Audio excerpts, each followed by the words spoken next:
What up, everybody? It's your brother VANSILK. About ready to crack it and make it poppin' tonight. Tonight is my guest, Easy AD, from the Coldcrush Brothers. We're gonna have a great conversation. What up, the original DJ Chaos, my man, my brother? Listen, y'all see what I just did? Broke these glasses. Oh Lord, trying to clean when I broke the arm. Had to scotch tape it up real quick. Real hip hop in the building. How we gonna get down? Got the hip hop fundamental chain. Gotta put it on. Still got my armband from today. I had to go to the doctor. I call them Dracula. They want blood. Today was blood. For them to take blood from me to make sure my white cells and everything is going good.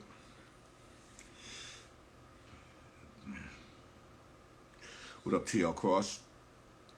DJ Chaos. We're gonna have a good night tonight with my man Easy AD from the Coldcrush Brothers. We're gonna talk about every and anything, and we gonna have a good conversation tonight. Is anybody that want to support? I'm taking this, for support. I do have Cash App, if you know. Trying to take this to a bigger platform. I have to get the mics and everything. Mr. Schick, Mean Machine, I need you to text me your number. I need to talk to you. Very important. So please text me. Mr. Schick from Mean Machine. So, ladies and gentlemen, before I get started, I just want to say we coming up on 50 years of hip hop, and we need to still support. Ralph McDaniel's trying to digitalize everything from Video Music Box. I got you, AD, and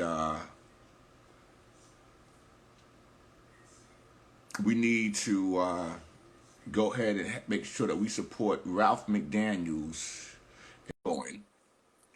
I'm also a strong supporter of the Universal Hip Hop Museum because that's going to be here long after us. What up, Brandon? How you doing? And also Rock the Bells with LL Cool J because he's given a lot of the pioneers and legends work supporting the music. And I call it the first 25 years.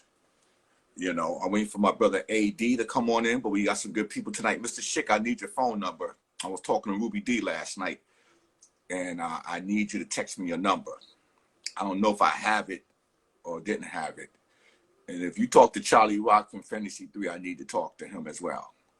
But I'm waiting for my brother Easy AD to pop on in so we can go ahead and start this conversation. I can't move too much because I broke my glasses arm, so I had to go and find me a new. Mark Collins blessed me with these shades 3 years ago. And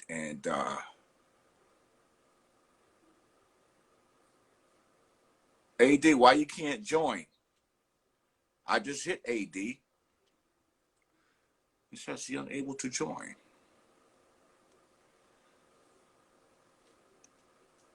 I just invited you again.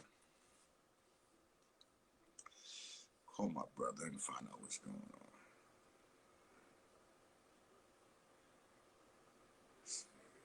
We do this thing here. I gotta talk to somebody tonight. Somebody's talking. We're gonna have a conversation somewhere. Let me see what's going on. I don't see why he can't join. AD, do you follow this page? Follow the RAPAMANIA VANSILK page. You should be able to join in. I don't see what's the problem.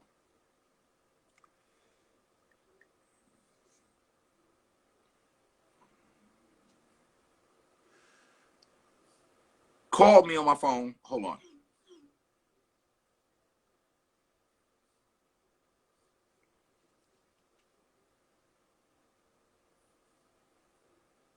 He did send a request. Send me a request, AG.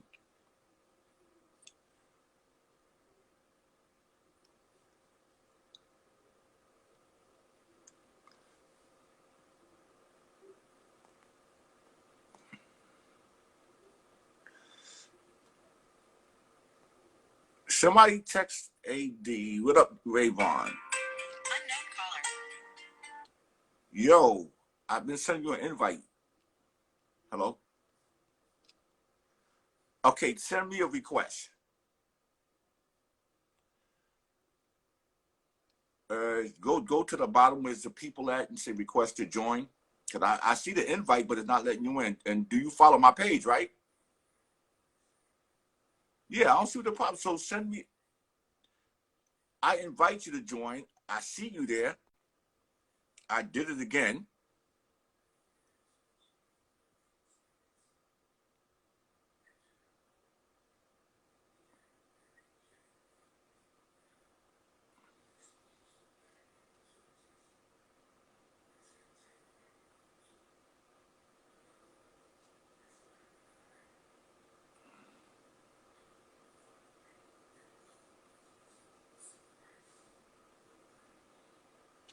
Okay, I don't know what's going on, but told him to send me a request to join. But meanwhile, there's a lot of things going on in hip hop. And I had a conversation. Yeah, AD, go to the bottom of the screen and hit the plus sign.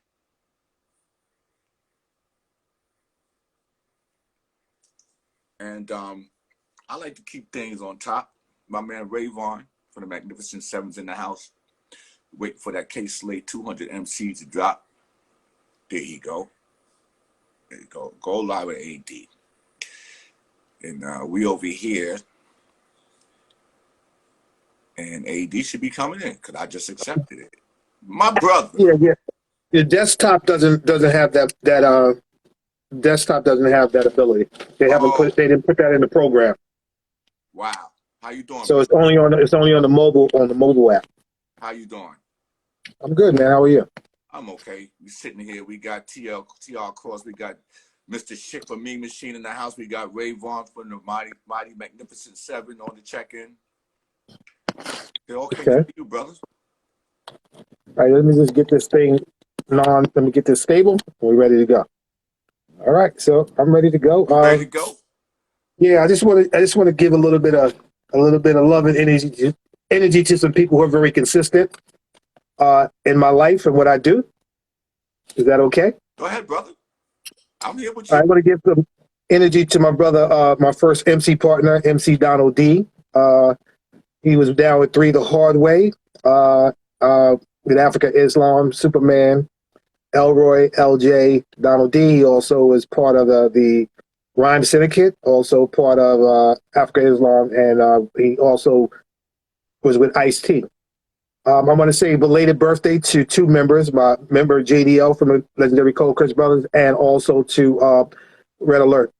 Happy belated birthday to you. So also some people who were the same day as Red now. Oh, really? Well, happy belated birthday to you too, sir. And I just want to say what's up to some of the people who are very consistent in my life. So I want to say what's up to my brother DMC, Chuck D, D Wash, DXT, brother Big Daddy Kane, Ralph McDaniels, Scorpio, A Riley, and I want to say some RS, rest in peace, rest in power, however you want to say it, to some brothers like Phase 2. Buddy Esquire, cool DJ AJ, and I want to say big up to the L brothers and my MC brothers, Master Rob, Kevy Kev, and Kevy Kev, Master Rob, and Ruby D. Also, I want to give a big shout out and love to Cora and Jonathan Brown. Cora always sends me love and everything, so I just want to give a big up to them. So and I'm ready to go. And I was going to ask you about a few of those people, so I'm going to revisit some of those names later on tonight. But okay, this is the second episode, which I've done many of these, but this is like the new for Instagram for this year because I didn't have the opportunity. So you are actually my second guest. Okay, a pleasure. Well, thank you. They say thank you for having me. It was a pleasure seeing you 2 weeks ago up in the Bronx, and you know, a lot of us got together that I haven't seen in a while because I don't live in the city. But it was great that, you know, we got to see Islam. I didn't see Islam in 30 years. Eli, absolutely, I haven't seen in 30. you know, and it was a great thing that we was all able to get together and, you know, as grown folks, you know, and do things. But my conversation tonight, and if anybody want to ask a question, y'all can also type in the comment. I'm here with my brother Easy AD, and we go back a long way with Cold Crush. And my whole thing is the Cold Crush legacy. And I would just like to clear my brain, since you're one of the original members of the Cold Crush Brothers. Yes. I need the breakdown of who was here first, second, and third, like when the Funky Four. So, you know, we have to save some of that for the book, by the way, but you know, you can't give up all the information. But I want to say that I will start it like this. Big up to my man who created the Cold Crush Brothers, who came up with the name, the original DJ Tony Tone, who now he goes by the name of DJ Tony Crush. So Tony created the Cold Crush Brothers, and the first MC that was put down in the group named Cold Crush Brothers was myself. Then he brought in Charlie Chase, and then after that we had a MC, Mr. T. And then we had Whippoorwhip Dada Rock at a point that was the first initial at the beginning, and the other two DJs was DJ Cool D and DJ Mighty Mike. All right, so that was the first. Which Cool D are you talking about? Because Cool D that lived on right over in Webster, right on Tremont, right there. He had a lot of equipment. Okay. I just wanted to make sure. Okay. Yeah, that's him. So that was it. And a lot of times when you share in your history with your people, they kind of question your own history from your own point of view. And yeah, it's very. One of my flyers went there like, "Are you sure?" I'm like, "I made the flyer." Yeah, and that only shows that based on their upbringing and their validity based on complexion, they only believe a certain a group of people, and they go to them for their resources and for their validity, for the concrete information. But we do have receipts. A lot of us have flyers that will counteract whatever information that they put out or they say. So and it's great that the museum is being built, because what happens is those flyers will tell a different type of history versus the history that people are talking about across the board. So it'll tell a different kind of history. It will tell a visual history and a word history versus a oral history. Exactly. And that's why it's important that you supported it and that's why it's important that everybody must. I stress the point, you got to put your information together. You got to build your own little website, because Facebook is not a website. It could be taken away from you, just like they try to take everything from us.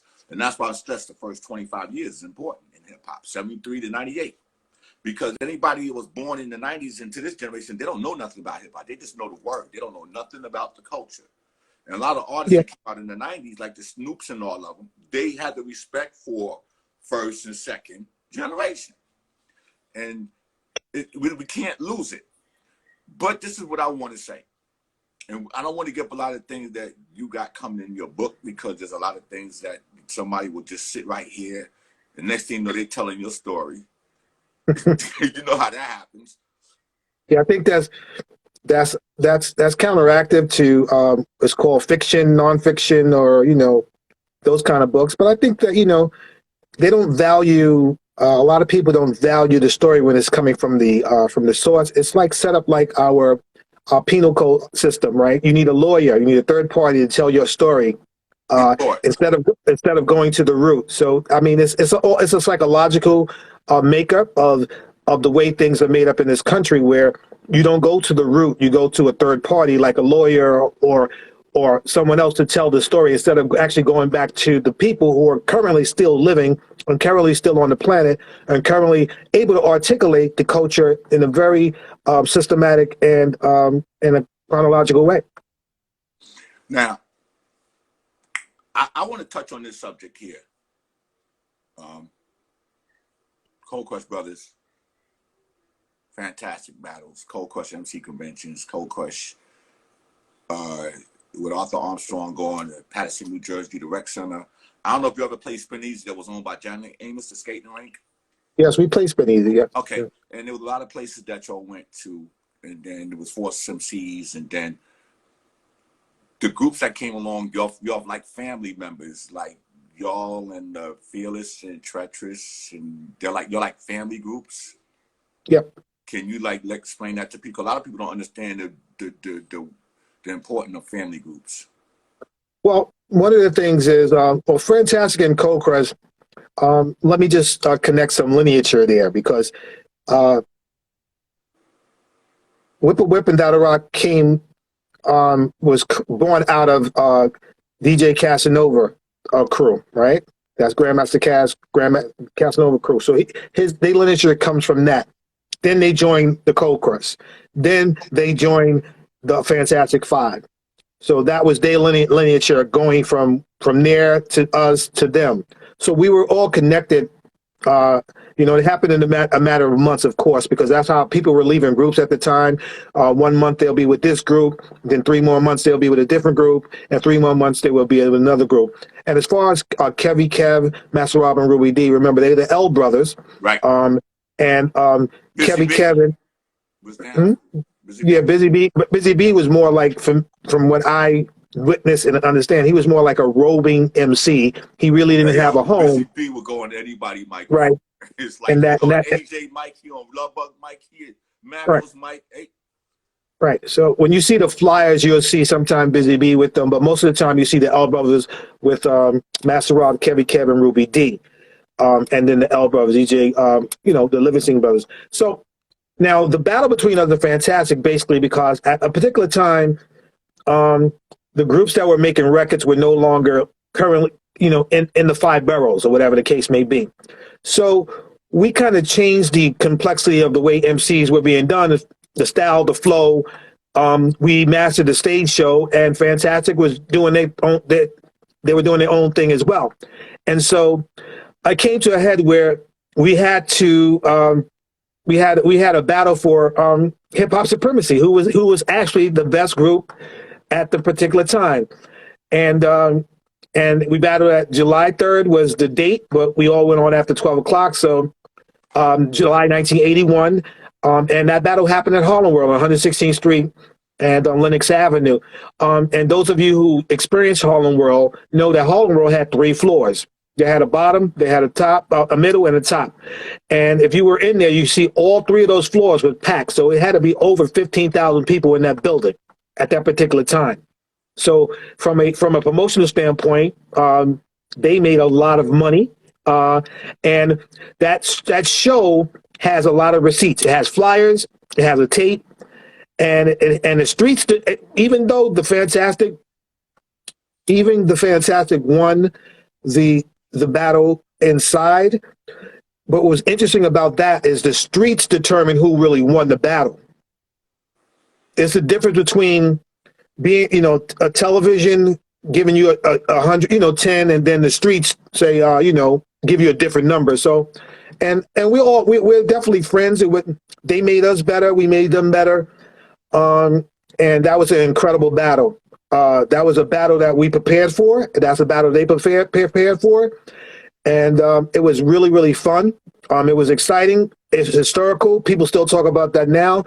And I think a lot of the groups, not the groups themselves, but a lot of members in different groups are really kind of envy what we did, because it set us apart away from a lot of people. And as far as the Treacherous 3, we were just really good friends with them. They were going after the Furious 5. So being that we went after the Fantastic 5, they were kind of going after the Furious 5 at the particular time. They were in Enjoy. As of course, the Furious was on Enjoy as well. But we just became really close friends, and we kind of honored each other's rhyme style. We also did a lot of shows together, and we also invited them to take pictures along with our photographer, the Coldcrush Brothers photographer at that particular time. So that was some of the things we did together. We mended together, and their sons, would you say, were the Fearless Four. So that kind of connected that lineage there. And you know, Special K and Kumo D and LA Sunshine, they were just like they were just dope. You know what I mean? Dope And MC style. Mm-hmm. and just with at that time, and we had the groups come from the East Side, so I definitely get the, you know, flowers out to Ray, Ron, and Wah and the Magnificent Seven, you know, because on the duo, in the individual, because they wasn't a group, you know, they held their own as well. But Absolutely. AJ, God, Cool. You talk about cool DJ AJ? God bless. That's my mentor. God bless his soul. But he was Yeah. magnificent in putting together these shows and that. Yep. But you never know when AJ did a show unless he called you.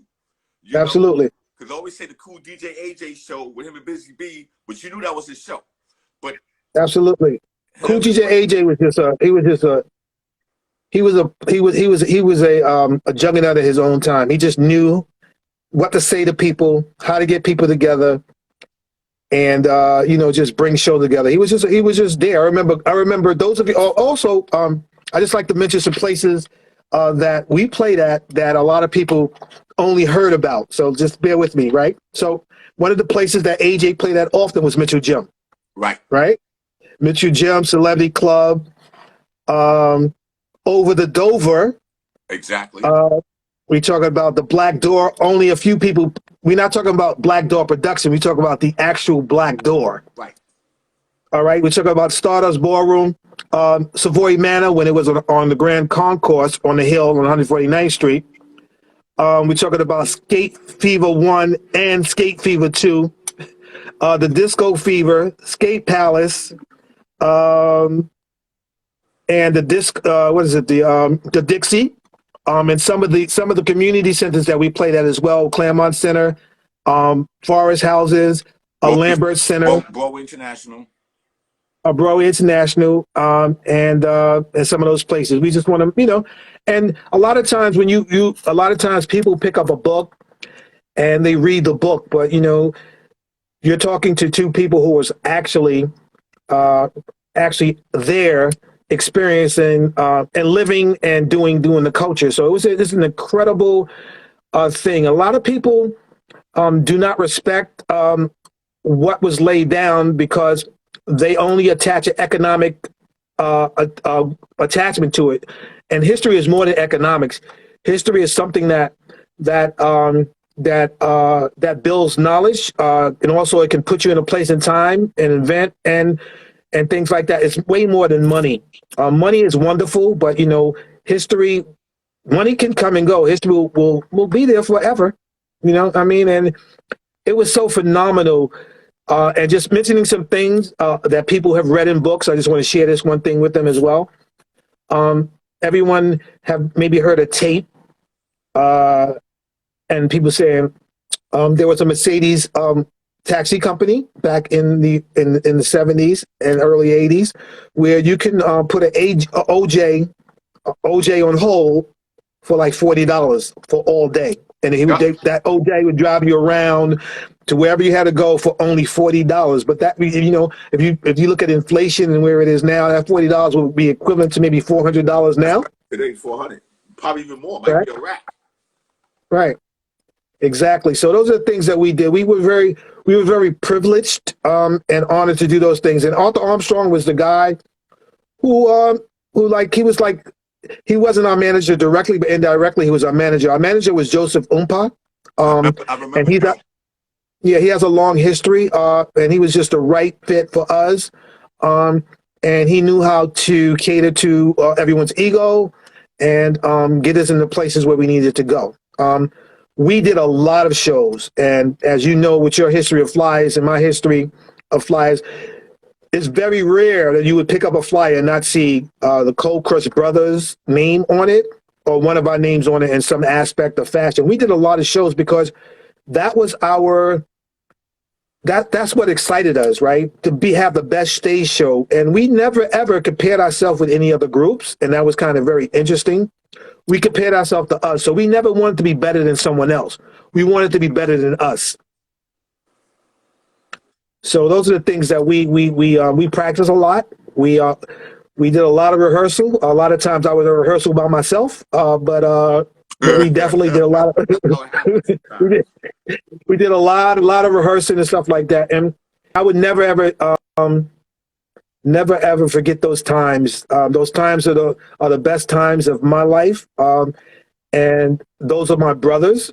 And you know, I had a wonderful life. Like my life is still wonderful, but that's like, you know, that's a family that wasn't born from, you know, your mom and your dad. That was a family that you initiated based on your love of hip hop and music and stuff like that, you know?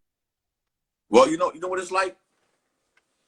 I looked at Berry Gordy today, he turned 92 years old this weekend, and the only story you can get about Motown's from him. Anything you need to know is right there.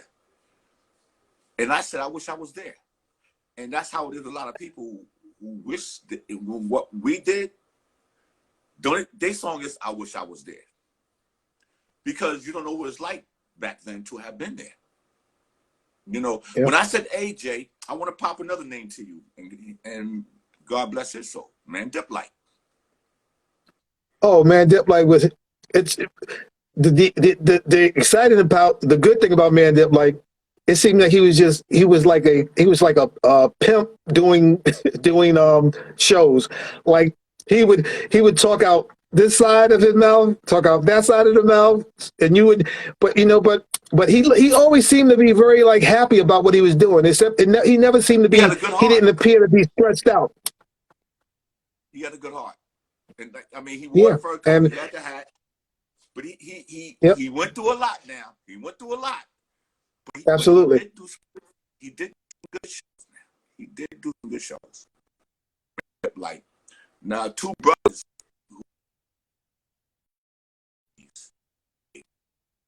You're gonna have to repeat that again. There was two brothers that gave shows. You have to repeat that again because I didn't hear you. Repeat that again, please. Okay, I said it was two brothers that gave shows, and they didn't. After a certain point, they didn't want nothing to do with none of this. Mike and Dave, and your experience. Oh, absolutely. Well, Mike and Dave they were very honorable in their shows. They always they always paid us on time. Meaning like it was never whether it was a short audience or not. We got our fee to perform. They were kind of they did a lot of like award shows and stuff like that moving forward. But they did a lot of different shows in different places. They moved it from Manhattan. They went out to different places out of the 5 boroughs. And I would describe Mike and Dave as being very honorable promoters, very honorable and very respectful. And you never had any issues with them at all. And it's so crazy. It's still to this day, that number on that Crash Crew record, Mike still has that same phone number. Oh, really? Crib. Okay. 926. Okay, that's cool. I didn't know that. Yeah, he knows he don't do cell phones.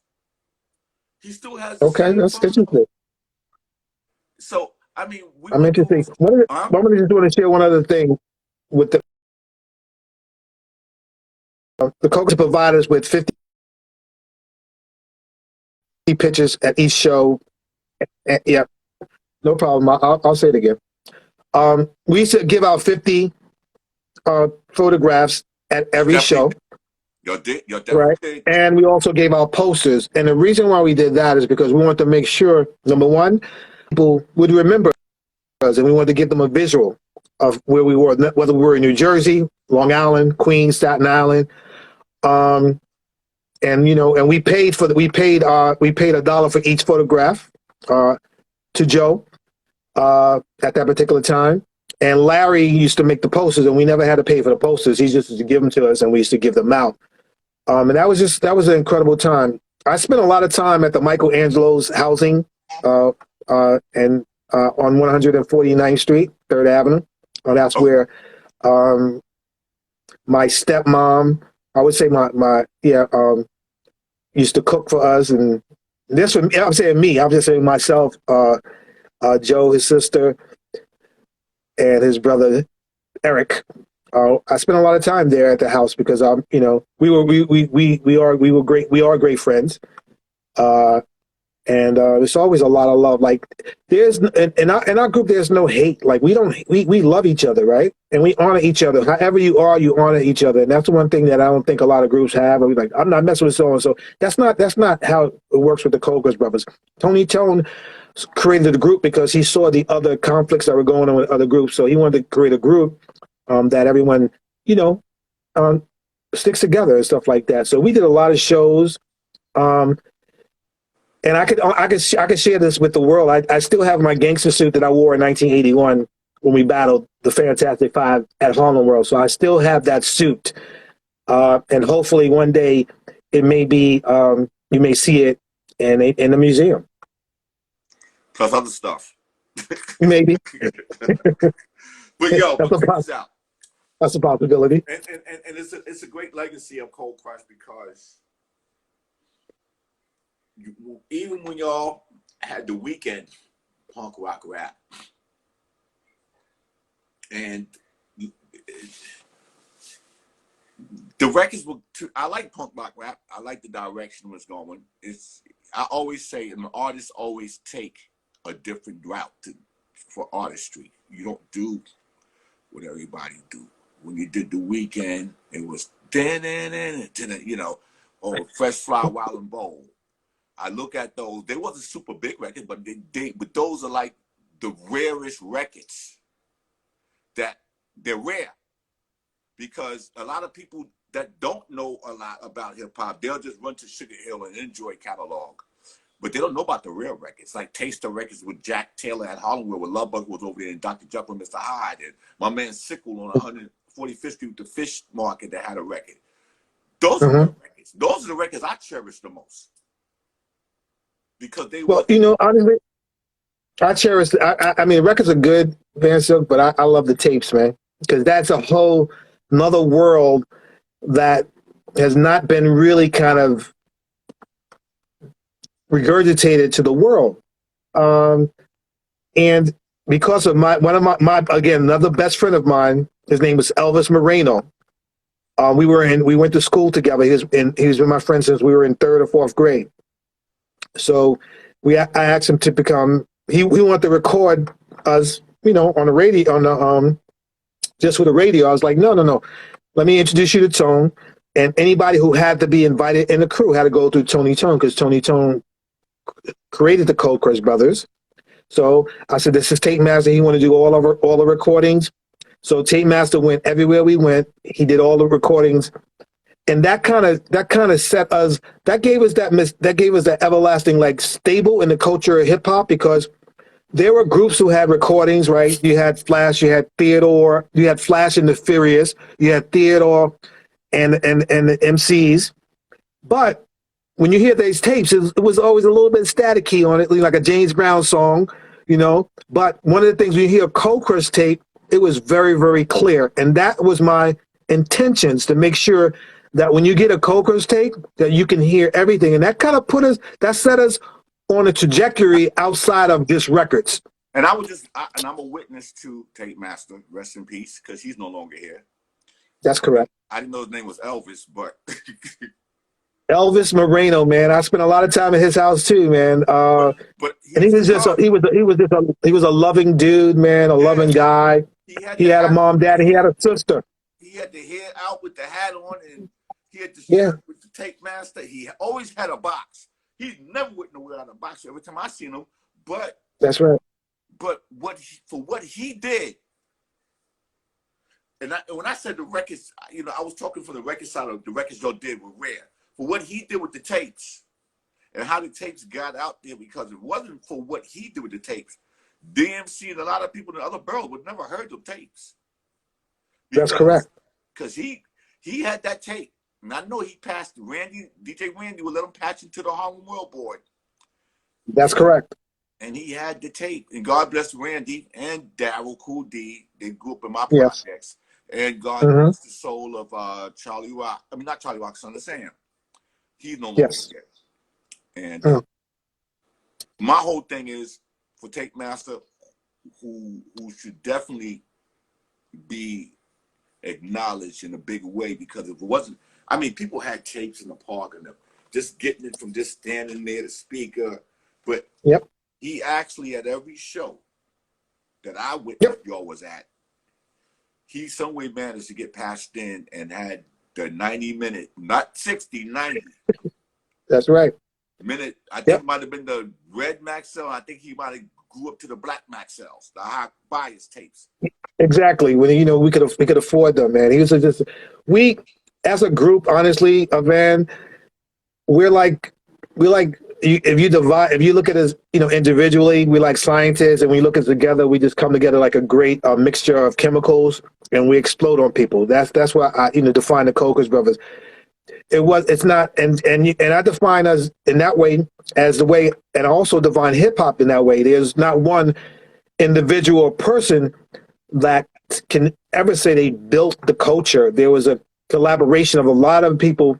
Some contributions were greater than others, but Right. the contribution was a contribution. And that's some things that we'd have to recognize, moving forward. And I stress that the articulator of this culture and the impact that many made is totally different than some who might have just been on 3 flyers. You understand what I'm saying? And Yes. and my problem is a group that's been out here and did an impact. Take y'all for instance. They made an impact. Did a lot of shows. Get acknowledged, and somebody who did 5 shows don't get the same award. Like, get the hell out of here with that. No, I can't do that. Just like being in the basketball tournament, the winner get the same size trophy as the 3rd place team. No, we got to start giving people their rightful perspective in what they've done. Because I don't think it's fair that somebody who barely did nothing got the same thing as you sitting on the wall. How you feel? You know what? I don't honestly, I don't have any feelings about it, but from an intellectual perspective, you look at it from this perspective. Awards are given, and are given by human beings and people. So the human being who's given that award, kind of sets the standard, or how value is going to be, or who they're going to give it to. I would say this: if you look at, so I don't have any issues. I don't have any feelings about it. I mean, it's up to the individuals who give out those awards. But if you look in the history books kind of tell a story. You can get a lot of awards and stuff like that, but the contribution of the peoples Right. it's major and it's minor, right? There's a major league and there's a minor league, then there's a and they're put in that perspective. I would agree with one of the things that you said. The award should be given accordingly, because it's like, if you came in the NBA in 1970, you made a certain amount of money. Right. So and then when you came in the NBA in the year 2020 or 2019, you made a certain amount of money. And so the economics value is different than vice versa. Just like the contribution is different, vice versa, based on. So I agree with the awards, but awards are, awards are fine. I think that one of the major things that I would like to see is that a lot of the artists who have made a major splash in the culture come do business with some of the pioneers. Instead of giving us. Like, oh, you did a great, thank you. It's an honor to meet you. I mean, let's do some business. But that's what I'm looking forward to. And I touched that subject the other day of not only doing business. Why is it only got to be when BET want to do something honoring the old school group one time out of 5 years, and everybody run like it's the greatest thing, or they want to do something, but it's not a consistent basis. You got so many websites out here that could sit up here and say, you know what? Just like how the Source used to do a section, Hip Hop 101. Mm-hmm.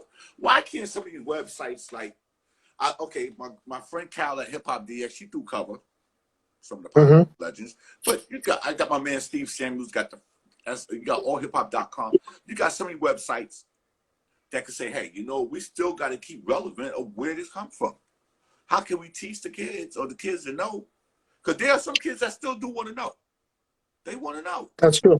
But how Well, are we going to win if every time you turn on TV or YouTube, it's about who got shot, who's dissing this one, who killed this one, who's dating this one? It's nothing about the music.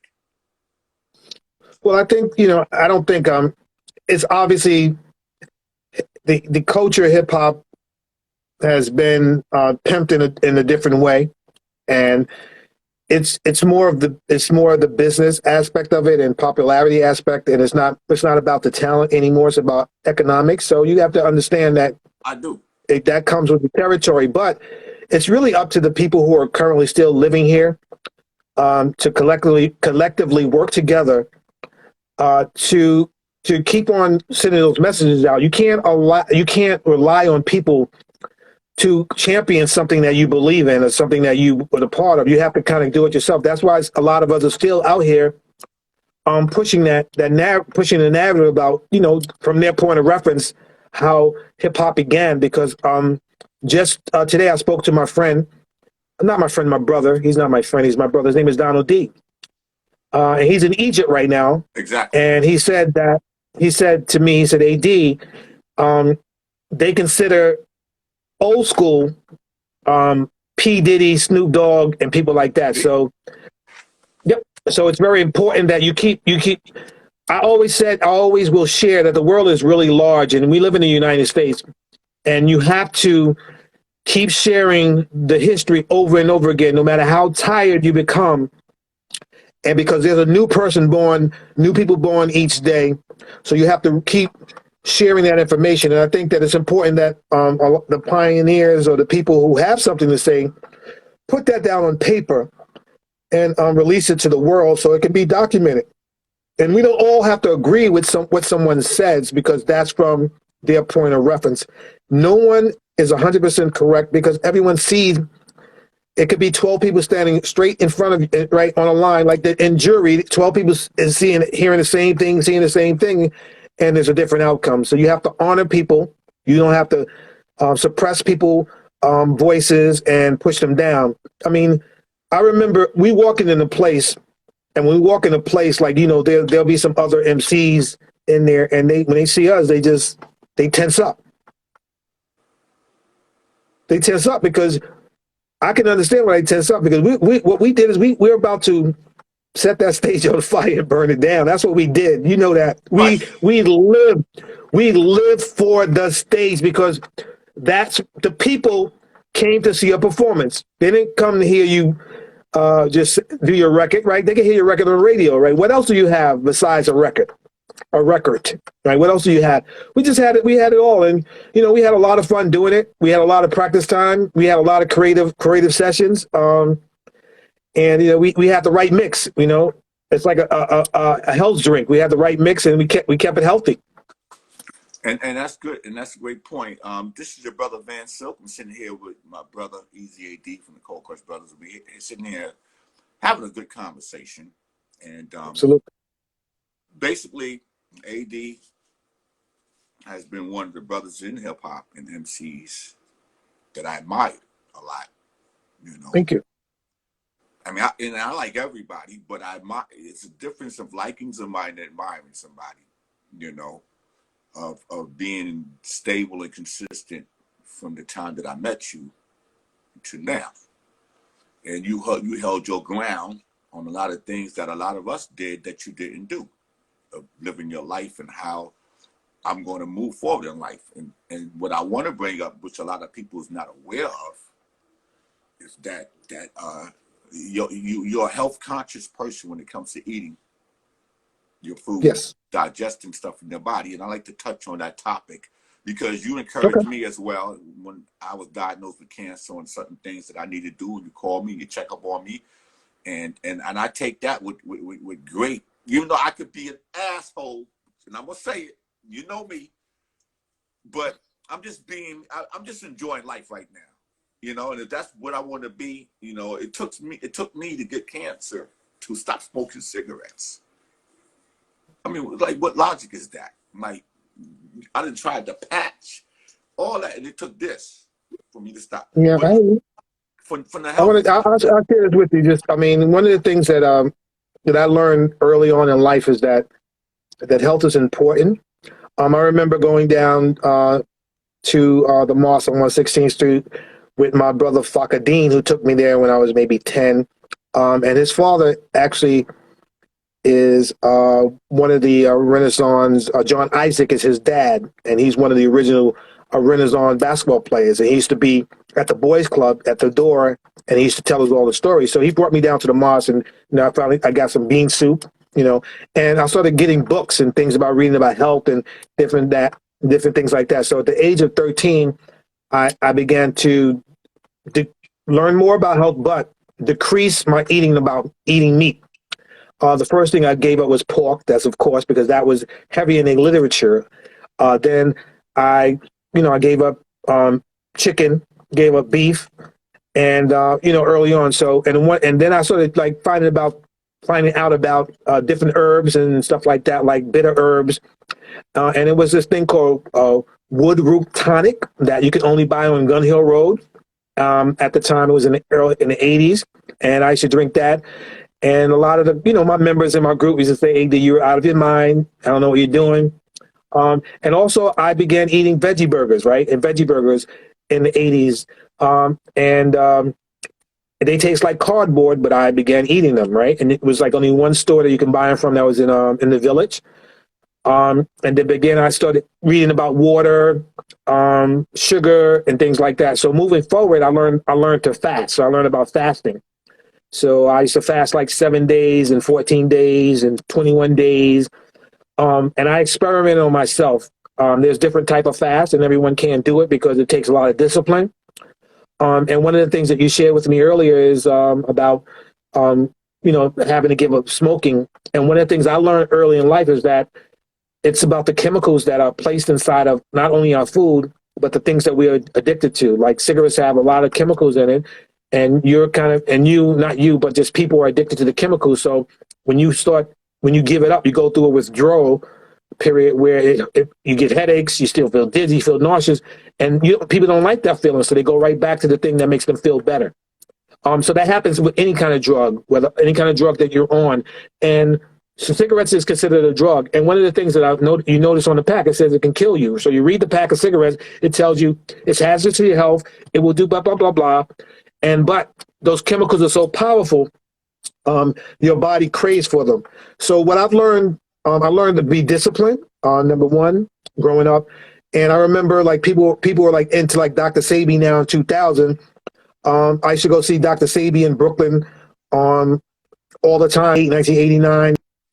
1980, at his seminars where he used to talk about different herbs and compounds. So I learned a lot and I experimented on myself. And like I don't tell people what they have to do.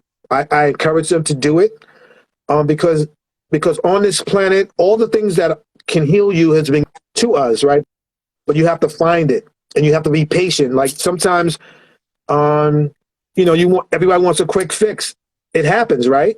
You want to get it fixed now, but your body didn't happen. It didn't happen right away. It was the cumulative effect of things that you did. And I think health is one of the most important things. Yes. But and when I was admitted in the hospital, day one they gave me a patch, and I was in there for 10 days. So I mean, that really helped me because I was already stuck in a spot, couldn't do nothing. I had the patch. I'm all cut up and sewed. So I mean, those 10 days was good. That was almost like in a detox as well.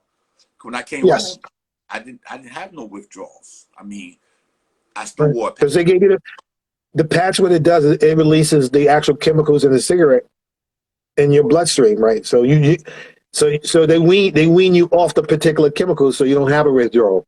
So that's what the patch does. So for those 10 days, I mean, it's been 6 months. It's been 6 months, man. So yeah, man, I can tell you from my man, I'm telling you, man, no matter what, no matter how much money in the world, how many women, how much accolades, how many trophies, how many flyers, the most important thing is not only being healthy, but feeling healthy, Right. right? Because in 2 more years, you know, I'll be 60, I think 60 years old. I don't count my years anymore because I count how I feel, right? It's not about the years for me. It's about how do I feel? Do I wake up with any pain? The answer is no. The reason why is because I've learned, you know, what works for my body. Whatever works for me may not work for you, but I can assist people to help them get on the right, you know, path. And one of the programs that I've been doing since 2007, I've been working. First, I worked with a program called Hip Hop Stroke, where we went into the schools to teach young people on the symptoms of stroke, what causes a stroke, and what you can do to recognize a stroke and maybe possibly prevent a stroke from happening, right? And that was, we use hip hop music, we use audio response devices, and we did a PowerPoint presentation. And I initially was brought into the program because there were no hip hop. It was no hip hop. It said hip hop stroke, but there was no hip hop in the program. I brought my MC skills, the call and response, and we did over like 100. We did over 300,000 kids just for that program. Then Okay, the so next program, yes. well, hold on. Does this help the whole health thing? Is it? Cause I was gonna touch up next on your school educating program. So they both are they both the same? Almost. You have to repeat that again because we. They did. Okay. Is the health educator? Yeah, you got to repeat that again for me. With education with the kids are they, okay, yes, exactly. I just want to make sure. Yeah, yeah. The program, the evolution just went from that particular program. So now the program that I present in well, virtual now is called Hip Hop Heals. It's healthy eating and living in schools, a healthy eating and learning in schools. Now the program is created for to be presented to grades 3, 4, 5, and 6. That was the reason. That's excuse me. That's the group it was created for. And the program we use the Go Slow Wo model. We have videos that we show the kids.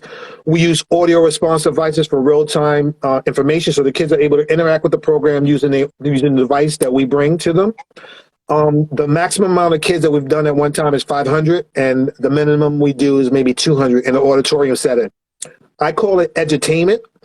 It's more like a concert, but it's entertainment. So we invigorate the kids, we get them excited about learning about health, and we give them a basis where they can start their life learning that it's cool to be healthy, you know, and stuff like that. So we've done I can honestly tell you, we've done over 1 million kids easy with that program. We've gone all over the country, but our main focus are the 5 boroughs in New York City, and the program is free for schools. So we do it really well. I mean, I've done it really well. So, and it also helped me, like, you know, share the history with the young people. So, you know, we have questions that we ask the kids, like who was one of the first hip hop artists, and we put different names up there, and they'll click in on so and so, and then I'll go, no, the correct answer is, and it comes up, and then I explain a little bit of history, who I am, and stuff like that, and it's a good vibration. It makes you feel good, and you're doing something for the for the next generation, and I think that's really important. I think that some of us forget that we were young before, and that we made errors, and and people say it's giving back. I don't consider it that. It's just I'm doing what I love to do. I love to entertain. I like health, and I love hip hop. Yeah, because like you said, we was all young, and I remember when I was young, and Barry White was my favorite artist. And I had that White Gold album, and my uncle, my father's brother, oldest brother, lived in Millbrook. So I go over there with my records. He made me feel so bad about Barry White, man. Barry White was incredible, man. He's not incredible. Not to him. He like, get that bullshit out of here. That ain't no artist. I'm like, Uncle Bo. He gonna say, this is some music. So he'll go and throw it a 78. Oh, really? Wow. He threw on the 78, something from the 50s. This is music. Get that out of here. and I want to go back and touch up.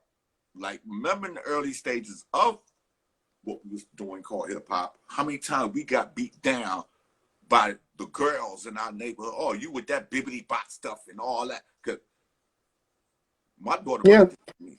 I mean, I Well, felt bad. What are you doing? Oh, you with that bibbity bop? I ain't going to none of that bibbity hibbity. But and then the people in your neighborhood would just put you down. And then my mother and father, what do you do for a living? What you go get a job? You want money for flyers? Went to the money for the last party for flyers. mm, Those are the days, man. yeah, right, exactly. You know, we was kids. I want to. Well, I was. Yeah, we had an incredible imagination. We was young people that did something, didn't know where it was going to go. And that's why a lot of people who sit up here talking about they've been through the mud. I'm watching Drink Champ, and this DJ talking about he been through the mud when it came to hip hop. I'm like, wait a second, you just came out less than 15 years ago. What mud you was in? But I don't know, man. The point I'm trying to say is, we've been through the mud. We have our fingers been through the mud. Everybody that was there added something, and we all took from each other, even from the promoter standpoint, the MC, Yep. you know, Yep. and everybody needs to acknowledge, okay, there were some people before, some people took this and you graduated to this level, and you took it and you moved it on up. Because if everybody would just stay flatline, it would have been. It wouldn't have grown. So when I say we was in the mud, light poles, carrying record crates, hitting your knees on the big dollies, pushing the records up. Mike and Dave, elevators didn't work half the time, so we on the stairwell. No, you know. So I wasn't trying to get off the education thing. I was just trying to go back to just saying what we all went through. Listen, we collectively we built the culture, so there had to be a foundation. So we built the foundation, and the rest of the world ran with it. I want to also share some other people that are consistent. I want to say what's up to my man Scorpio from the Furious Five. Yes. Yes. He's a very consistent guy. Always say what's up to me. So he's really, he's really cool, a cool person. And I mean, what could you actually say? Like hip hop is an incredible thing. Also, I want to say what's up to all the guys all the graph writers out there who put it down. On the trains back in the 70s. And also, I want to say what's up to all the B-boys and B-girls who put it down, from the beginning of the culture until now. And the culture, in order for you to experience the culture, you have to see all those elements in one place. And until that happens, then you can never say I experienced the hip hop culture. If you're in a room, like, in a space where all the elements are happening, it's an energy and that goes far beyond words. So that's all about that. When before it became hip hop, early 70s, summertime, DJ Randy, older brothers, Jerry and them, I lived in John Adams, used to come outside in summertime in the park. Okay. My mom, the only way we was able to stay out late at night, 9, 10 o'clock, if the music is out, my mother and them had to be sitting out on the bench. Mm-hmm. Get all my friends like, yo, come tell your mother, come on outside, so we could sit out, because my mom was trying being outside at 9, 10 o'clock. My father used to put his sheet out the window when it started getting dark. That means come upstairs. Like, you actually put the sheet, hung the sheet out the window. You can see the sheet, but it's been time I wanted to stay outside. And my father, God rest his soul, he loved Haagen-Dazs ice cream, Trey vanilla. I'll come stay there. You want some ice cream? I'll go get it for you. Yo, you don't know how long it took to find. Took you long to get the ice cream, right? Yeah, man, I understand. I went to every store that had it and moved. No, he liked the butter pecan and put them down at the bottom And I, yo, Dad, they didn't have none over Miguel's. You want me to go to the other store? Boy, why didn't you go while you was outside? That gave me more time to go back outside for another 15, Yeah. 20, 30 minutes. Because I already knew what the ice cream was. But it was just the fact of growing up in the 70s, just having fun.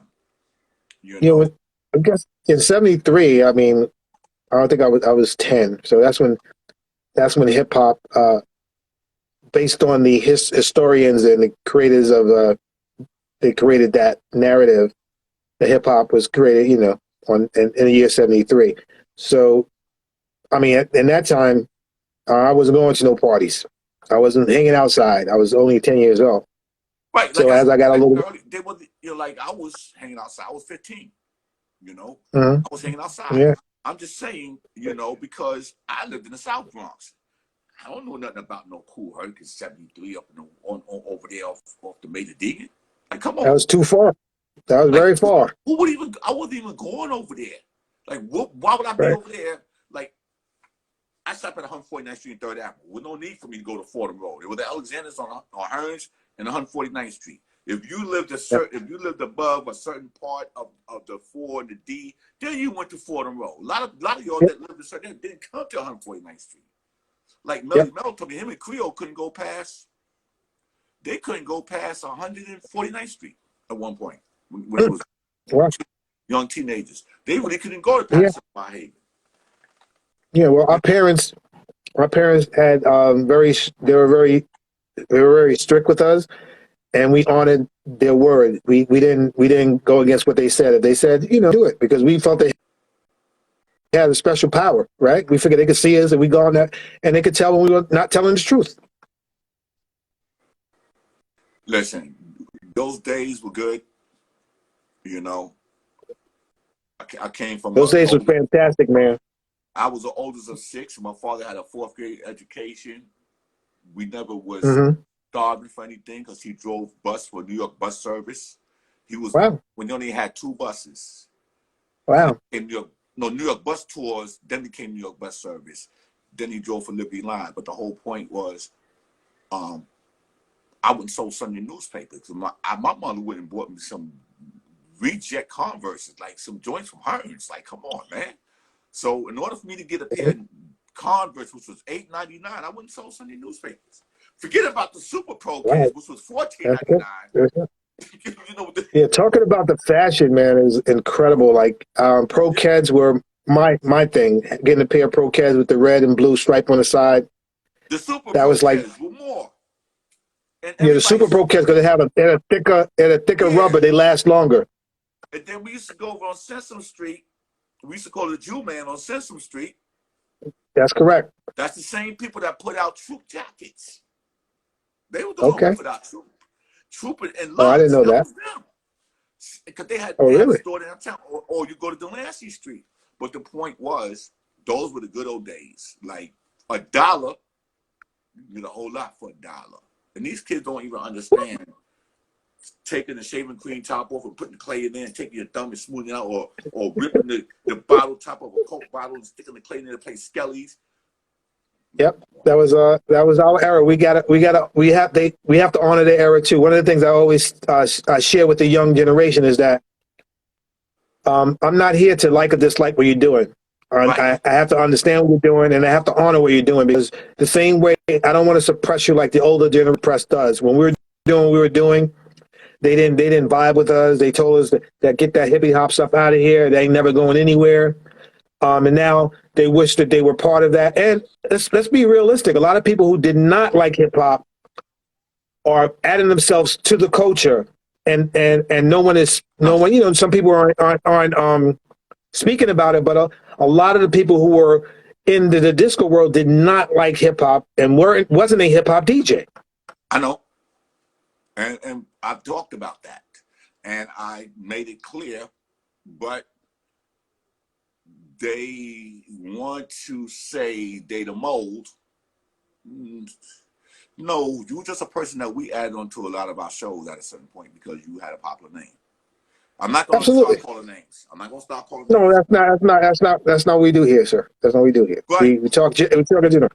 but what I do want to say about the kids, my grandkids. Okay. I don't get on them. I don't pressure them or nothing because their life is here. right? I bought Yes. checkers. I bought a checkerboard for them to teach them how to play checkers. Mm-hmm. They playing on the checkerboard. 2 days later, they playing it on their phone with each other. Back and Absolutely. forth. I'm saying, wait a second. You done downloaded some checkers and they sit next to each other playing on their phone, playing checkers. That's right. But you learn That's from right. them. You learn from them. All the time, man. I think that they're the most magnificent people on the planet. The young generation. They teach you everything that you need to know, and they teach you things that you forgot. But you know what's so funny? Right. I take them to school every morning. Their school is 20 miles from here. That's a beautiful thing. I don't play no radio. I play No. my CDs. So he told my grandson to my daughter, Van be playing Door in the Butt. You know, but then they also know Freakazoid. They know Fly Girl because it's on that old school CD. They know Wow. Al Green. They know the Temptation. I don't play. They even know D. Martin. Not D. Martin. Frank Sinatra, New York, New York. They know the song. I got videos taping them singing songs because Okay. my daughter, she didn't grow up in that. She's 37. But this is what I like. When y'all come in here, this is what I play. Okay, I'm not gonna play what y'all want to hear. We're gonna listen to what Van want to hear. You know what I say? I say this to you, Van. The rock and roll people teach their kids the rock and roll history. They take their kids to rock and roll shows. And we don't do that because I guess the music or whatever's being presented may not be conducive to our young people, but we still have to expose them to some of the music that came out of that era.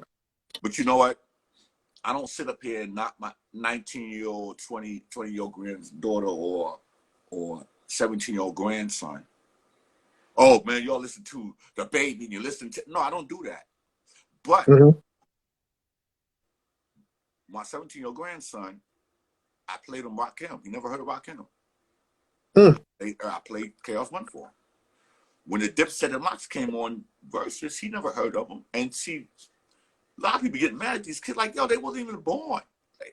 Right. You can't pressure them. Right. Like my 7-year-old grandson wasn't born when Michael Jackson died. Right. It's like, we can't do that. And that's why K-Slay told me something. And I said it to him. Like, yo, man, you know, like, we need to probably get some of these young rappers. And I'm talking about the new young ones that he be dealing with. Like, some of the older, he said, yo, Van, I'll be honest with you, some motherfuckers don't give a fuck about none of them niggas. He said, all they care about is getting that pay, but they don't care about none of that. And I understand. He ain't talking about like the Pat Poose, because Pat Poose ain't young, but the young ones that just out there making that money, they don't care. And I noticed that when Biz Markie died, somebody that everybody loved and who was, to me, an artist. I didn't really see none of the younger people acknowledge him because I don't really think they knew who he really was. Right. You know? And my whole thing is we have to teach those little by little. Like when they hear a certain song, I say it came from this song. I showed them, oh, here it comes from. They look at the Space Jam 2. I said, but Michael Jordan, Space Jam 1. Nas had a song. It was the Apache song that Will Smith did, Sugar Hill. Original version. So it's about teaching, because a lot of people get mad. Oh, if you don't know who these people are, you don't know hip hop. Now you can't do that. I don't even know who half of these people are in pictures sometimes. Don't do that. Don't do that. I like to see that. Well, you have to be respectful. You have to be respectful, and you have to be willing to want to teach. A lot of people don't know how to teach; they know how to suppress. And when you're sharing information, you have to share the information. You don't have to like say, "I want to share something with you. Here it is.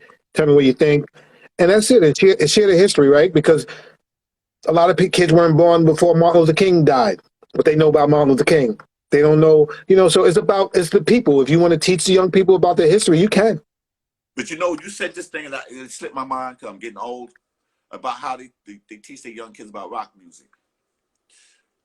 They teach them about rock music. They teach them about collecting and saving stuff like this for the future. You understand what I'm saying?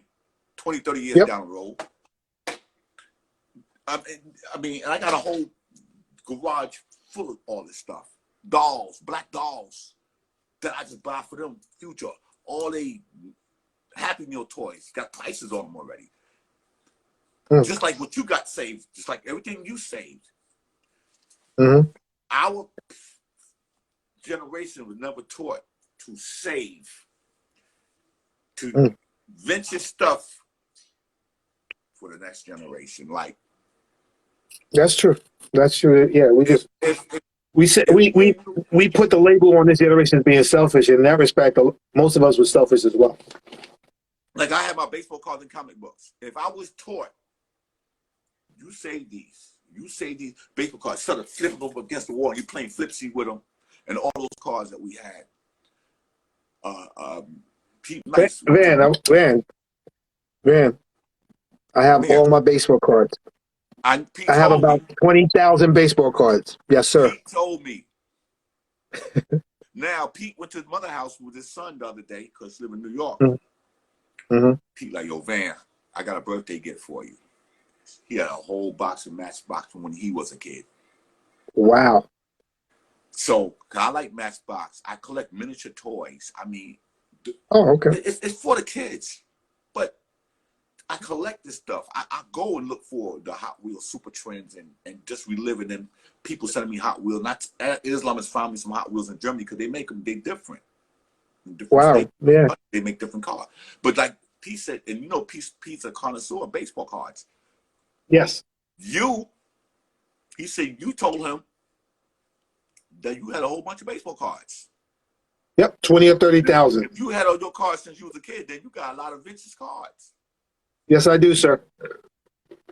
Mickey Mantle, graded. I don't recall any Mickey Mantle. I don't know what I have. I have a lot of Willie Mays, Lou Garrett, stuff like that. Wow. And I had all that stuff, and it got misplaced.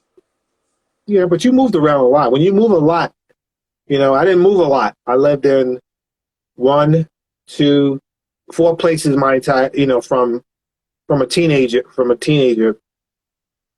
like Well, 3 or 4 places. well, as an adult, but as a child, we only lived in Patterson Project and John Adams. And Okay. my parents bought a house, went back to Columbia, went to the Carolinas back in '91. But we used to have a big closet in the apartment. My mother called it the junk closet. You know, Mm-hmm. my father had an old Lionel train set. You know, with the tracks, you used to connect together. You sometimes you cut your hand off. But Absolutely. the Tyco and cars and all that stuff. And then, you know, Yeah. we were just never taught to save anything. The only thing I could say that salvaged out of my whole family Mm-hmm. is the house in Holly Hill, South Carolina that my mother was born. My mother and my grandfather. No, my mother was born in 1937. It's still in the family and the land. My mother was the oldest of 17. My Wow. parents had that house since the early 1900s. When I went Wow. 65 with no bathroom. You took me out the project to a spot to meet aunts and uncles and no bathroom. Wow. And I stuck to That's intense. Huh? I said, that's intense.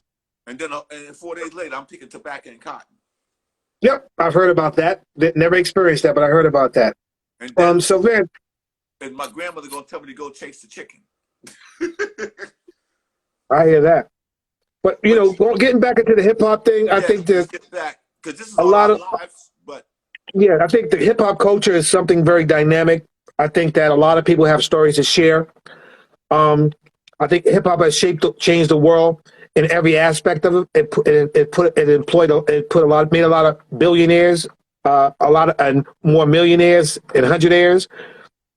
And it also opened up our lives for other people to see what was going on in our community. and hip hop not only done that in our community, it's done it around the whole world in every language that we should. Yes, absolutely. That like somebody like I said, this will be the last genre of music ever. I don't know, and because it's already 50 years, ain't nothing else came to change of music. Right. In 50, it's going on 50 years in 2 years. It's nothing according to the 73 party, but Right. So 73 in 22. 2023, hip hop will be what, 50 years old? Yeah. Um, and we're going to be doing a lot of things are going to be happening in 2023. So Well, everyone should get prepared because the whole world is going to be celebrating the culture, and we're going to have a great time doing that. I think so. well, not and the fact that Chuck Schumer and Jamal Bowman and them passed that August 11th day as in Congress and the November month. Well, They, I know Mr. Bowman, right? right. Jamal He Bowman, he yeah, bought he's a great he knows hip hop. So, right. but he comes from the era with the ultra magnetic MC, like that era. He knows that era of the culture. And I don't know the brother, but I know of him that he brought to Chuck Schumer and the other three congressmen, and two of them were Republicans that put it in action. But my whole point is now that August 11th is official. Official. It's an official date in Congress voting. And I know. I mean, yeah. November. But my point is, a lot of stuff heading towards 2023 is in effect now. A lot of stuff being done.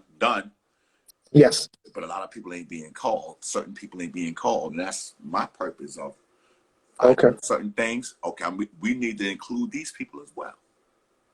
You know? Yeah, I know. A lot of I remember this guy recently emailed me.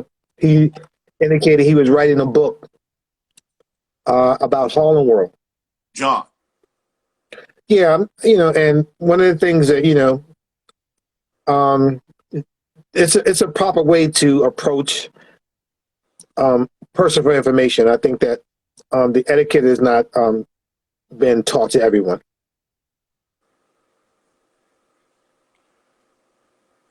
We talked about him.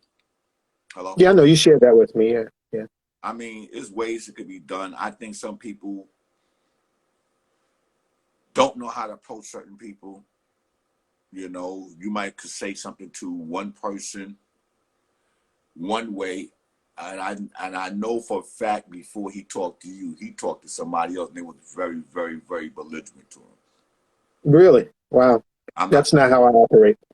And see, and now if you're on the phone and don't actually know people, and you were belligerent to that person, then you don't know how to call. You know, that's like when I pick up the phone to call you, I can't talk to you the same way I talk to Scorpio, because our relationship is different. You know, right? Me and Shah Rock argue every day. Really? Because there's things that I said, you got to do this, and we go back and forth, and my daughter be like, "Yo, you arguing with your wife again?" She called my wife, right? I said, "Yo, we just do this every day. And it's about hip hop, but it's not like a argue. And we be four-letter words each other, you know. But really, for us to be on the same page of understanding a lot of things, and we keep talking like it never happened." Yeah. Man, I want to share something with the audience. I'll be right back. Okay. It's your brother VANSILK. I definitely will be uploading this to my YouTube page, which I do have a channel, my Facebook, and I will be talking to a lot of people involved with hip hop, and AD's about ready to show us something. Yeah, so I've been an advocate collector of the culture since 1978, and whether me or whatever, so it's just one of my items that I've That's your birthday party. No. This is not my birthday party. I do have that though. Okay, which one is this here? I know the flyer. Is that an Anthony Riley flyer? It's But I know the flyer. Let's see. Oh, I don't know. I mean, it looks like I don't know who flyer it is, but what I was just going to share, people, we were talking about the history, and one of the things that I've made sure that I kept is the history of the culture. Like, so I have an abundance of different items, many different items, and to share with the world. And I think that history was always important to me. That's why I brought my brother in, Tay Master, and also Joey Conzo, to be part of the history. So we have our history to share with the world, and obviously that's happened with many books in many different languages from Joe around the country, the many exhibits, and just a little bit. I think we did our first. I did my first exhibit at the Schonberg Library in 135th Street in Manhattan. So when I say exhibit, I helped them archive the culture, meaning that they made copies of the flyers, oral history, and we did a big presentation. And that was their first initial injection of hip hop in the Schonberg. And it was incredible. It was an honor for me to be part of that, to initially make that happen. Stephen and Octavia, who worked at the Schonberg, who loved hip hop, wanted that to happen. And so I've been collecting the culture, flyers, signatures, pieces of papers, glasses, hair beads, hair, Hey, yo, everything that other people think that is insignificant. That's what I have that's how I in used to my do. collection. I used to do that back in the day. Chuck D Yeah, said to me one day, he said, "Yo, man, people tell me you watch out for VANSILK. He'll want your underwear." I mean, Like, and people at some point, most people they were just giving things away didn't they? because they didn't value them, right? So something that you value, you don't value, I value differently. I remember, so I have a collection of like my cell phone. I have my beeper, my cell phone, Sky Pager. Um, Wow. so those things, people, it were insignificant to most people, but those things to me spoke about the history of communication in the culture of hip hop, but around the world as well, right? So those are things that I thought that was important for me to hold on to. And I think that, you know, I think history is so important on whether it's everyone can hear a voice, but sometimes you have to have things that people could touch, taste, and feel for them to comprehend what happened in the culture. Like, like the graph artists can give you, what they did on the train. A lot of the graph artists, a lot of them did flyers. So big up to A. Riley, of course, and Buddy in Phase 2 and Cisco Kid. Some of the early people that made that happen. And also the crews that held it down, right? The Casanovas, the Zulus, the Black Spades, and also, crews like that, the Casanovas all over. I mean, and also some of the people like Ray Chandler, who was one of the like top promoters at the time because he manages Grandmaster Flash and the Furious, and also actually Flash is my favorite DJ of all times because and to really kind of appreciate what the Grandmaster could do, you had to be there. And I remember being in Arthur Park, just seeing his shadow off like it was so dark and they only had those lights on the turntable. You can see a shadow going back and forth, off the house of the where the bathrooms were in the parks. I mean, it's incredible. Like that whole world is incredible. People like talk about plugging up to the light poles. Let's skip a little bit of that. What about the abandoned buildings we had parties in inside of the abandoned buildings? Yeah. Right. Amazing. And like we all experience it in different areas. Like AJ will come out to St. Mary's Park. Yep. Flash lived on Cypress, so like and like Flash was the only DJ that I would just stand there and just look at.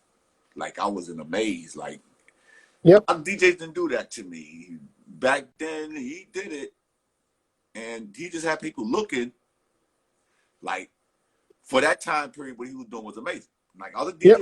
other DJ was out there, but Flash name, I guess He was the Grandmaster for a reason. He is the Grandmaster for a reason.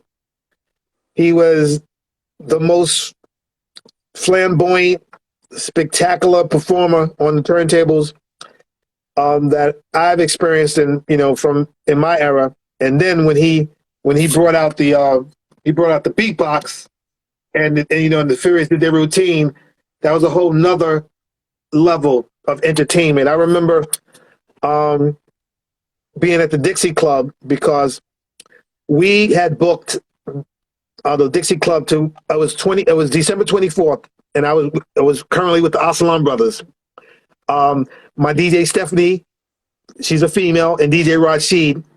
We had booked the Dixie Club, and then they called us and let us know that they canceled us out because Flashing Them, Ray Chandler booked it for Flashing Them, and they said, well, they're more established, blah blah blah. We're gonna give it to them, but if y'all like to come and and see the show, so we just sat. We pulled up chairs and sat and watched them all night do their thing. And one of the big deals was a lot of people forget how awesome my man Kid Creole was on the echo chamber. Yep. And he was just masterful. And then my brother, who's another Virgo, my brother Cowboy, incredible. And then you have Scorp, and you have Mel. It was just good. They set the standard for the culture and group at that particular time. But a lot of people don't even talk about how Creole was more popular than Mel in the beginning. Absolutely. I mean, Creole was he was a bowl of energy, go back and forth on the stage, and his voice was like, first my name was Danny Dan, the secret weapon with the master plan. I mean, come on, just incredible. At one point, yeah. I mean, absolutely he had. I remember seeing. And I knew Cowboy, but Mel wasn't popular as Creole in the beginning. At the big, I mean, everyone had their point. The reason why I love Melly Mel so much is because number one, his birth date is May 15th, and my nephew, which I love so much, my first nephew, his name is Darnell Reed Jr. He was born on May 15th, so that was like, okay, my favorite MC, my favorite, born on the same day as my nephew. That was incredible. And I just remember, like, of course, Coldcrush and Flash Coldcrush Brothers and the Furious played a lot together over the years. And I remember we played in this place in New Jersey, man. It was just incredible. It was so packed, they had to take the glass out of the doors and the windows. It was like so packed. We just did our thing, man. It was mutual respect for everybody. We didn't have to like you or dislike you. When we get on stage, we were just trying to be better than us. We weren't trying to be better than another group. And we made it happen, man. It was like those stories can only be told by the people who were there. If you was at Mitchell Gym, walking in Mitchell Gym, and it was a certain type of smell, people were smoking dust. That smell was terrible. And you couldn't go to the bathroom unless you had people going with you because they would knock you out and take your sheepskin coat or things like that. You know what I mean? Supreme and them out, and my man Cracker Jack and them over there in Mitchell. Yeah, but here's something funny though. What's up? All the outsiders, all the boys were the ones doing this stuff. Can you name me one time? There might have been one here or there that any of the groups ever had a fight with each other or anybody for it. Never. Never. Well, all the shit that was talking. No, we did it on the microphone. We handled it on the stage. Huh? Nobody. Except Cowboy within his own group, but that's a whole other story. But Cowboy could fight. So, he'll throw his hands up like, yo, what you want to do? You want to do this right here? All right, let's go. The whole point is all the stuff that was going on. Yeah, it might have been the hanger-ons, but it was never the groups. You never heard Coldcrush and Fantastic, the members fighting, they jumped each other. Furious, and never heard, Funky Fort, or this DJ. You never heard none of that. Now your boys might have got the crew. Right. It happens the same way in hip hop now. Yeah, but but even back then they knew each other. It was just a mutual. It was a respect thing, and everybody to this day. You're right. Let's talk. Yeah. We all know each other. Yeah, let's talk about the movie Wild Style. So those of you who are listening now, and we'll chime in a little bit later. We just want to let you know that Wild Style was the first movie connected to the hip hop culture. And what Wild Style did, it took the culture around the world. It introduced hip hop to many different cultures around the world. And it introduced what we were doing in the South Bronx, right? We didn't know it was the West Bronx, the East Bronx. We just knew that we lived in the South Bronx. Right. And those of us who had the opportunity to be in Wild Style was actually the groups that were hot at that particular time. And the Wild Style allotted us to go around the world. And one of the things I want to share with the audience, Van, is like we was in LA in 83, I think 83, 82. And that's where we met Ice-T at this place called The Radio. And Ice-T was like, yo, man, I'm the baddest MC out here in LA. And, he said, but, I want to show you, he was a pimp too. He was a real pimp. He wasn't faking. And he took us outside and showed us the Mercedes and stuff like that. So Ice has been a friend of ours since that time. The Radio, we played in a club called Lingerie out in LA. Then we had an opportunity to go to Tokyo, Japan, Osaka. And so we introduced hip hop to we took it out of the United States. And so that helped. That also is kind of a very important part of the culture that a lot of people don't really realize. Like, damn, like every step of the culture, one of us or all of us were a part of that, man. The brothers, like amazing.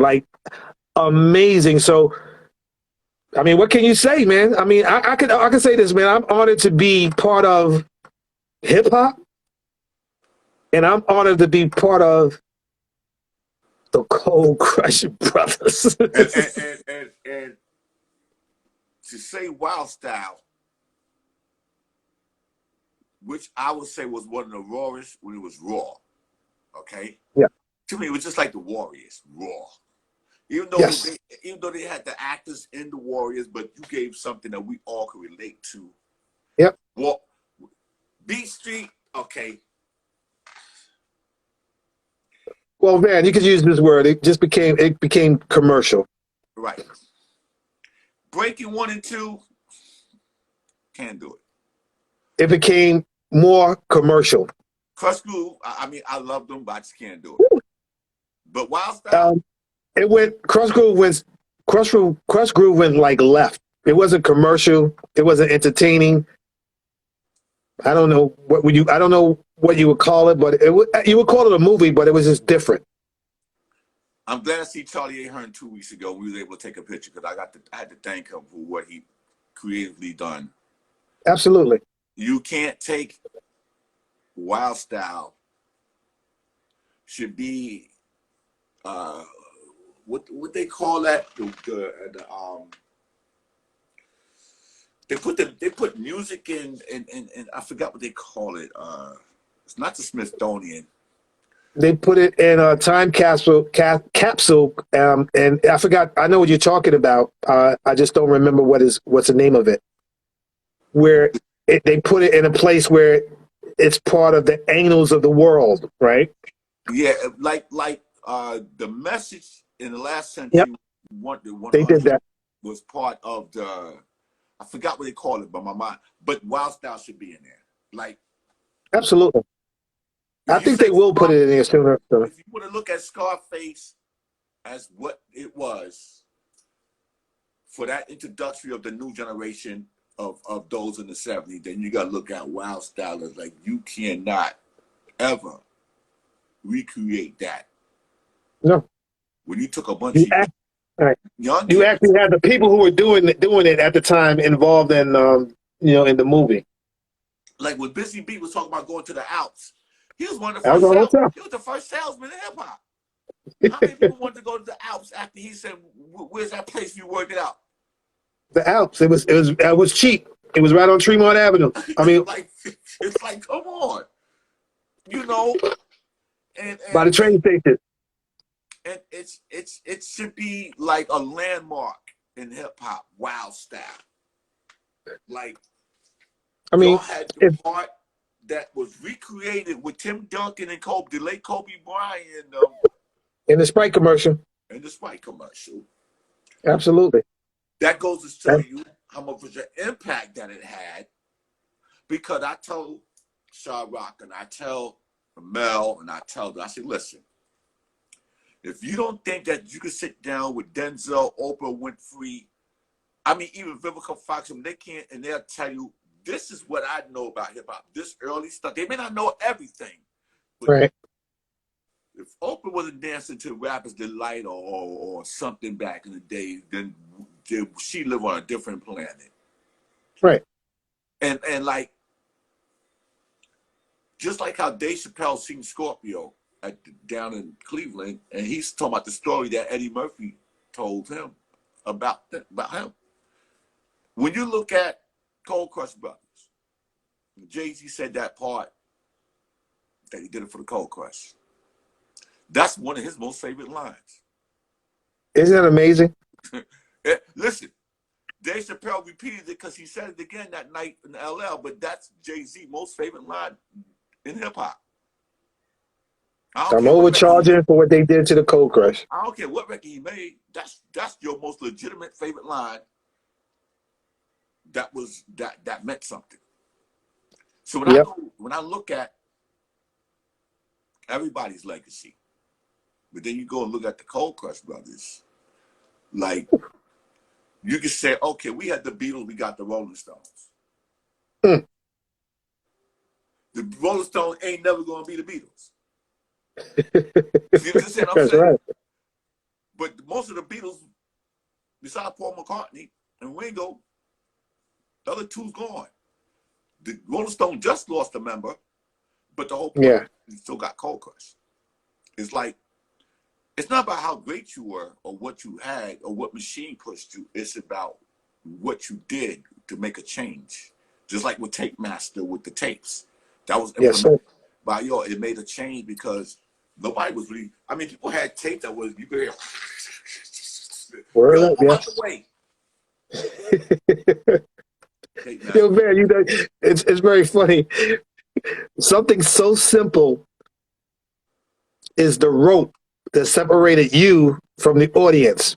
Like people don't understand how important and how symbolic that rope was across separating you from the crowd. If you didn't have no clout, if you didn't have any status, if you wasn't an MC that was known or DJ was known, you did not come on the other side of the rope. Dude, there's been many times I've been on the other side of the rope when I was just handing out flyers for AJ in 78. And I've known Uh-huh. some people, but I just said, let me stay over here. I said, those guys look like they want to rob somebody. You know, like when 63 Park, where Mean Gene was at over there. I would never go Okay. to the back where they had the music at. Right. I know how Gene was getting there. Right. And, you know, like my dumb, the stupidest thing I ever done. I was working downtown, and I came to a flash party at Audubon Ballroom. Oh, you went to the Audubon. Okay. Had on my quarter-field coat. No, you didn't. I did. Had my bag on my shoulder. Me, Flash, Stacy, and two other people was talking in the circle in the Audubon Ballroom. Nigga said, yo, excuse my language. I can't do that. Yo, man, I got changed for 100. What do my dumb ass do? Go inside my inner pocket and pull that or not. Yo, I got it right here. Mm. Hey, Mm. yo, let me explain something to you. I left the Audubon Ballroom. I made it down Broadway half the block, and they ran up on me. Yep. Stuck it in my back. Went in my pocket. Took my wallet. Mm-hmm. Left me bone dry. Yeah, but you know what the key is? They left you alive. And I had about $1,000 on me. Yep. They didn't kill. They didn't kill people back then. They just robbed you. But I knew who did it, and I seen them years later. But the whole point was, it was me. I was handing out files to AJ 78, 79, and 80. I was giving AJ money for certain things. I can't. You my man. I can't mess with you anymore. You got too much going on. But my thing was, I didn't really go to a lot of the party because I was doing my thing downtown at Show World. But right. So what? For those of you who just tuned in, VANSILK is talking about Cool DJ AJ. He's also just talked about the Audubon Ballroom, and the Audubon Ballroom was where Malcolm X was murdered. So actually, we were doing hip hop parties on the same stage. In the same stage, and I didn't know that. We didn't know that at the time. Those of us, because we didn't read about Malcolm X until later on, and then realized that we were performing at the Audubon Ballroom where Malcolm X got killed. But my whole thing was like I was just saying, I was naive that I would be to pull out all that money in front of all these vultures. Yep. I told Ray Chandler, like, yo, I want to become a promoter. And, you know, he started watching me like, yo, I think you're going to be good. But AJ was like my man. Me and AJ used to go to Faye's house. And, you know, AJ introduced me to y'all. That's Coldcrush. Mm-hmm. Yeah. AJ's a good dude, man. So those of you who are listening, he's talking about Phase 2, the famous flyer creator, and also Cool DJ AJ. He's been an incredible promoter, but he also is one of the pioneers of the DJ culture as well. And he set a lot of the groundwork for people. He did a lot of shows. If you are a historian, you can pick up a flyer and you can see Cool DJ AJ on a flyer. We did a lot of his birthday parties, a lot of his shows, and some of us got paid and some of us didn't. But I just want to say, honestly, the Coldcrush Brothers, we always got paid, and we appreciated that. But it was just those great days when I said to AJ, like, yo, you talk to Coldcrush? Man, they're going to do the party, Silk. No, RC, they're going to do the party. Don't worry about it. I said, no, but they got another party. Don't worry about it. We come through. Huh? We'll come through. AJ was like, he was like our uncle. That's how AJ was with us. AJ was like, yo, I want to go Coldcrush, yo, I want to get you down, yo, come on to the party, man. You know, I'm gonna take care of you. I'm gonna take care of Coldcrush. I was like, all right,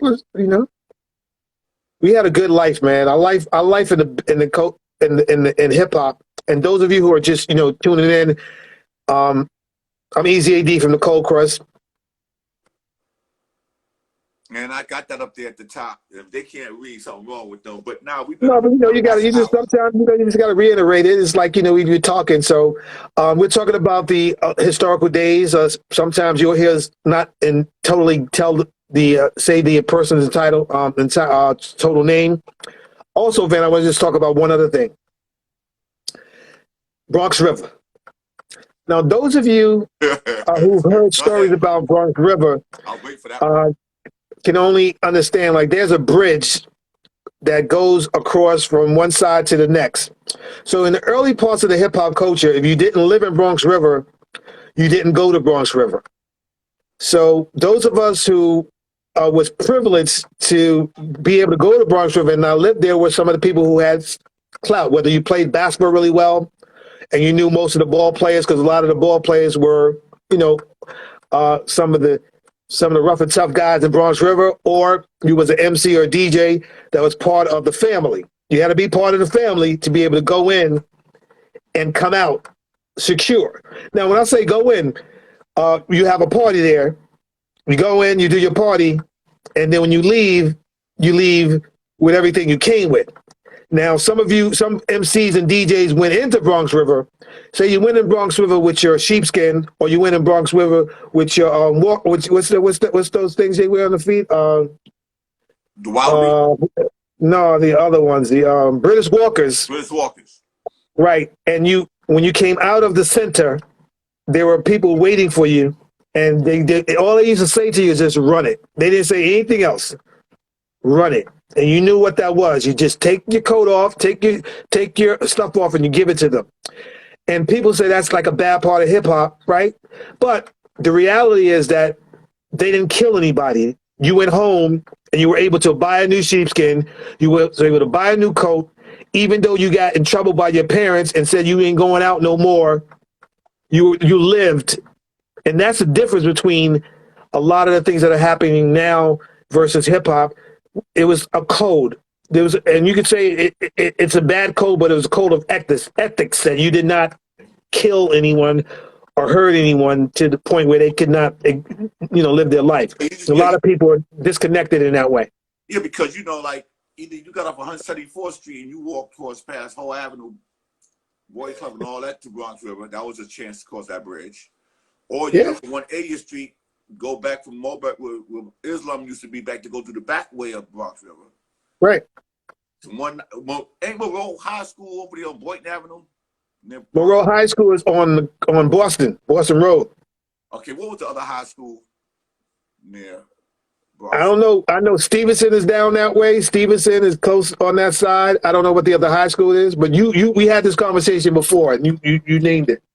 AJ wanted me to go. Yo, Jay, we're gonna take the 6 train. No, we're gonna take an OJ. We're gonna take a cab.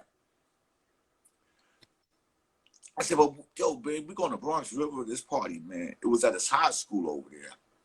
I forgot the school. But the whole was, if you made it past Whole Avenue and made it past the bridge, going to Bronx River, going back home, they wouldn't really mess with you at the train station. They'll let you go. No, and for those of you who don't know, that's the 174th Street train station stop. The number 2 and number 5 stops there. hold on. And you trying to time it. The train coming from 180th Street.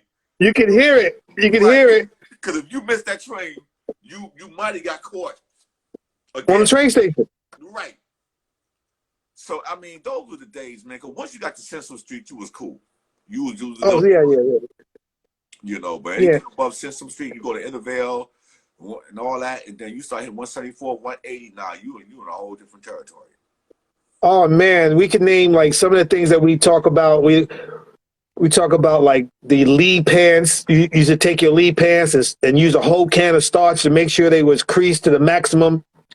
We had mock necks. We had sheepskins. We had sheepskin gloves. We had the gazelles that they wear now. We had all the CL, the YSL hats. We had window pane pants. We had bombers with the hoods on it, with the fake fur on it. We had a good time, man. I mean, I could do all those things all over again. And it seemed like the winters was cold. They say the winters are cold now. It just seemed like the winters was colder then. Maybe because we were coming home late in the morning, maybe. 2 o'clock, 3 o'clock in the morning on the train. Yep. Coming from a party. Yep. Smelling like that's the stuff they used at the party. It was just your clothes. You could just put your clothes in a plastic bag when you walk in your house. Or some of us had the luxury of going to the White Castles on Bruckner Boulevard. Oh yeah, we went to White Castle on Webster Avenue. Oh, y'all went to that one over there. Yeah, that's the White Castle we went to. That was your White Castle. And just to share some information, White Castle is something. Make sure when we ate it, we had to be near a bathroom, near home, because whatever you ate was coming out of you. Yeah, but I think when you was younger, your stomach could take it. I think as you got older, your stomach was subject to White Castle. Or we ate White Castle. Also, we played at the Cadet Corps on 170th Street. Oh, that's right there. Avenue. That was another Cadet Corps. That was another AJ location. Absolutely. So we played at. Just to share this with the people who are listening and people who want to watch this a little bit later, the Coldcrush Brothers played at the first Red Hook Day in Brooklyn. The first Red Hook Day in Brooklyn, we played there. We performed there. And those of you who lived in Red Hook back in the 80s knew that it was like Bronx River. If you didn't live in Red Hook, you didn't go to Red Hook. Salute to Leslie G and DJ Nequity and all of them out there. Right? That's correct, right? Was Rodney C still living out there in the 80s? Because he was born in Harlem Hospital and moved to Red Hook. Oh, I didn't know that. Yeah, and Carmelo Anthony lived in Red Hook. I know that. Yeah, Rodney C went straight from Harlem to Brooklyn. Yep, we played the Sumner Armory out there. We played a lot of places. We were one of the groups that went around to all the boroughs. Like we didn't stay in one borough. Man could tell you, we went to every borough. We even played at the rink in Staten Island on September 11th, Wow. 1981. It Yeah. was Grandmaster Flash and the Furious Five and the Coldcrush Brothers. We played at the rink The rank in was that Staten Island, I got 1981. I got Empire. Gloria gave me Empire. Me, Mike, and Dave did a few shows there. I did Jamaica Roller Dome, and then me, Mike, and Dave did Jamaica. Mike did. We were doing Martin Van Buren, Olympia Palace. Oh God, a lot of the Queen shows. Yep. Sweetie G.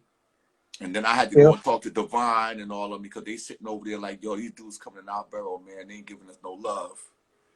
Yeah. But We those did are a the lot of good things, things. man. We did a lot of awesome things. A lot of good things coming up in the future too. So we're gonna bid everybody a good night. It's time for me. Yeah, it's time for me too. I gotta get up in the morning. These kids So be up. But we so had a Van, I great want conversation. to say thanks to everyone. Whether you see it live now or see it in the future. A lot of information here. We had fun tonight. I want to say thank you, Van, for allowing me to talk on your platform. Appreciate you very much. And you know so, brother? It's always when I post it, people always come on and I tag it and I put it on Facebook. As soon as we finish and I write it up, it's going straight to Facebook. And then I'll put it onto my YouTube page. So all my stuff gets legs. And I Yeah, tag. I want to say what's up to my twin sister, DJ Mrs. D. What is it? She's Dr. Dr. May Crush, Dr. Nate Crush that's on the view here, and also to a very very good friend of mine, Val E. Clark, all the way up in Toronto, Canada. And I hope to see you soon. I hope to be coming there, visiting your family. Good luck with your tea as well.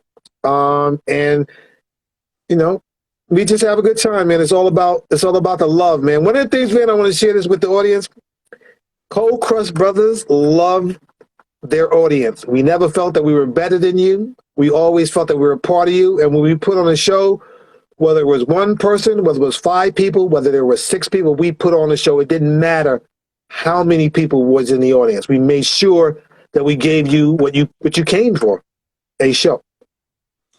And on that note, I like to thank those who stood by and watched. And you can follow Easy AD on Instagram at Coldcrush at Easy AD. I'm going to tag y'all. I'm gonna put all that information. I'm good at putting information in and adding people, Okay.